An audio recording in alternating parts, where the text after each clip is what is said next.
hell's that mean, don't make noise?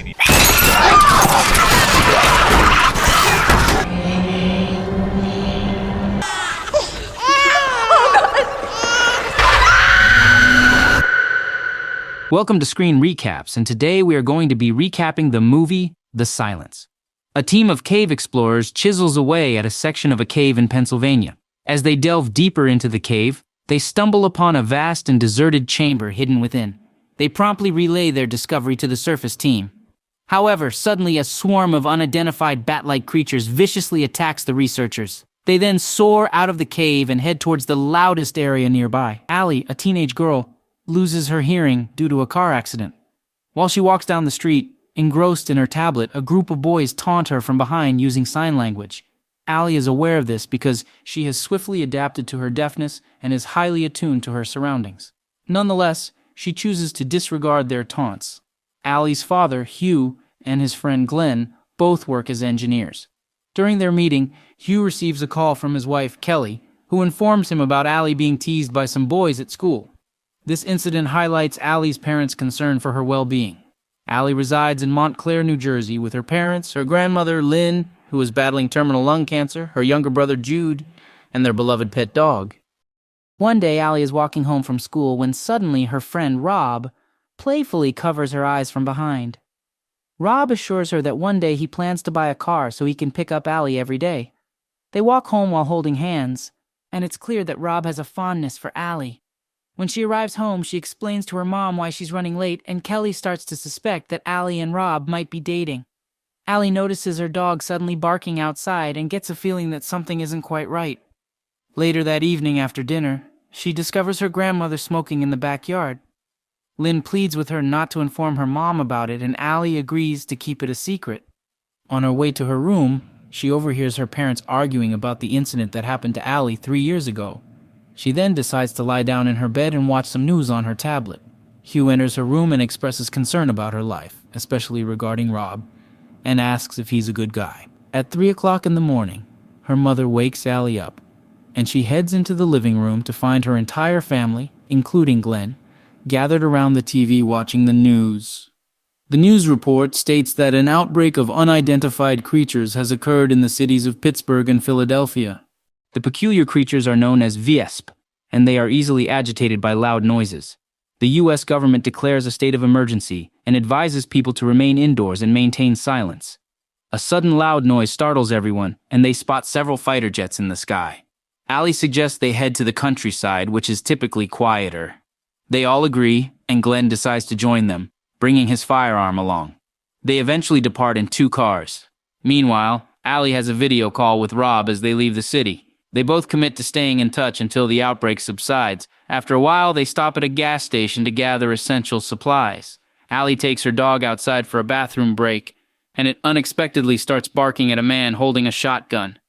The man aims his firearm at her and attempts to hijack Hugh's car.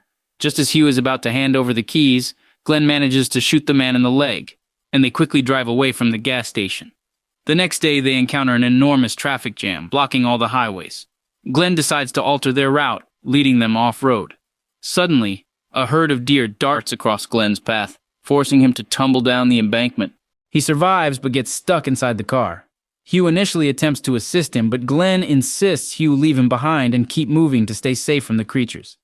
Kelly also tries to call for help, but regrettably there's no signal. In the end, Hugh assures Glenn that he will search for help and return to rescue him.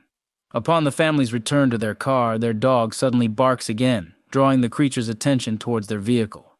Glenn hears the creatures and starts firing his gun, luring them away from the car and ultimately sacrificing himself. The creatures return to their car as the dog continues to bark, so Hugh decides to release the dog from the car, leaving Allie in tears of disappointment.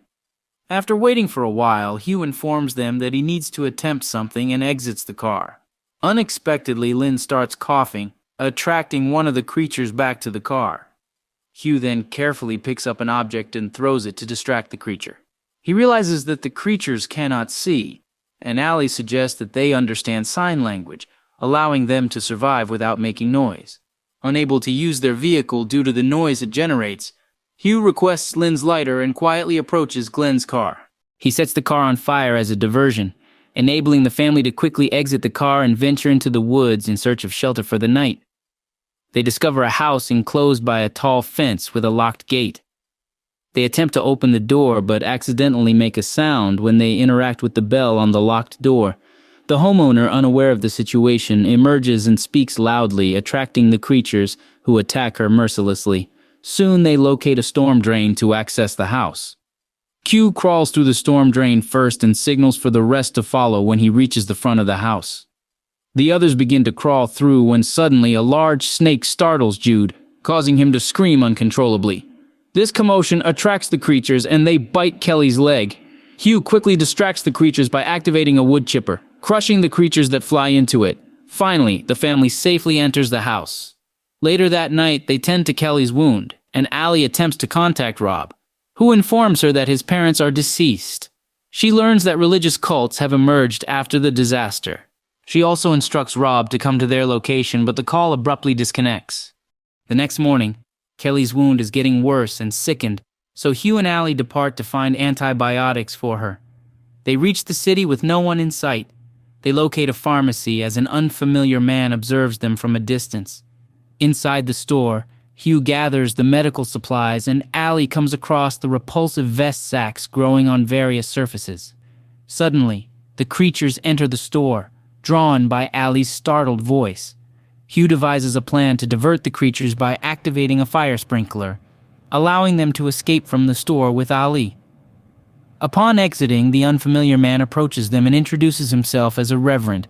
He attempts to enlist them into his group called the Hushed. However, Hugh and Ali opt to decline his offer when the reverend indicates that he lacks a tongue. They return home with the antibiotics and Kelly recovers quickly. Ali learns from a CNN news report that WSP cannot thrive in the cold regions up north, referred to as the Gray. These areas have no electricity, isolating people as their electronic devices lose power. By morning, the Reverend locates the family's hideout and arrives with his followers.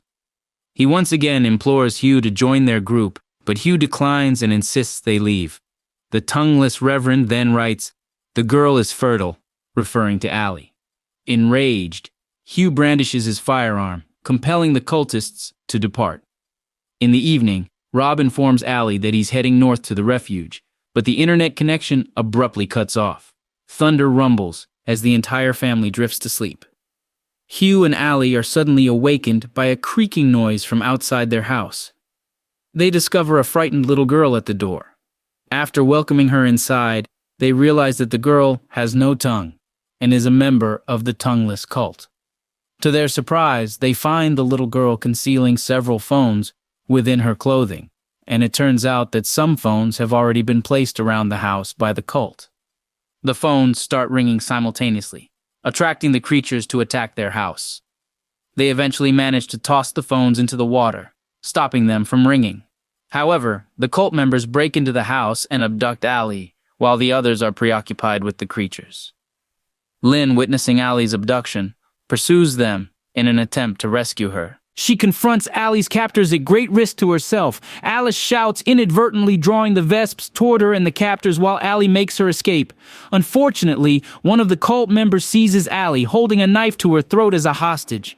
Eventually, they resist and eliminate most of the cult, including the Reverend, who suffers a severe beating from Hugh. Several weeks later, the family embarks on a journey north across America and finally reaches the refuge. Ali charges her tablet using an abandoned Jeep and receives a message from Rob, indicating that he's already there. Finally, she reunites with him, and they begin hunting the creatures with arrows, adapting to the new world.